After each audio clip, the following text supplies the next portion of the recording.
Pengadaan kontainer program Makassar Recover terus menuai sorotan. Pasalnya 153 kontainer untuk seluruh kelurahan di kota Makassar tersebut belum juga beroperasi tak difungsikan dalam membantu upaya penanganan COVID-19 semestinya. Padahal, Pemkot menggelontorkan anggaran tak sedikit untuk pengadaannya.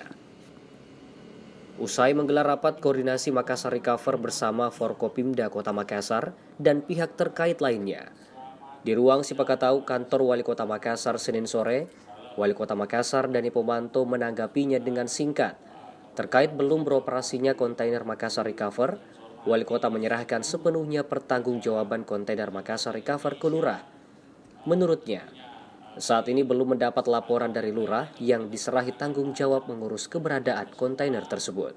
Jadi itu salah satu pusat vaksinasi nantinya. Jadi pusat vaksinasi bersama dengan posko PPKM RW. Iya, sejauh ini belum beroperasi, kenapa, Pak?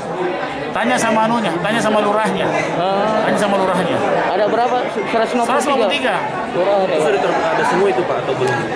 Saya belum dapat laporan karena saya agak tidak terlalu nyaman dengan beberapa lokasi yang dipilih oleh lurah. Artinya kendalanya masih penempatan ya, Pak? Salah tempat? Tidak, Ji. Tidak semua juga. Rata-rata bagus.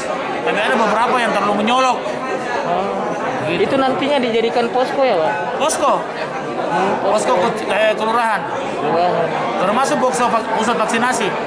Diketahui, pengadaan kontainer tersebut masuk dalam program Makassar Recover, yang nantinya akan berfungsi posko salah satunya sebagai pusat vaksinasi COVID-19 bersama posko PPKM tingkat RW. Tim Liputan, Celebes TV. Sekarang pertanyaannya, di mana kita vaksin di RT?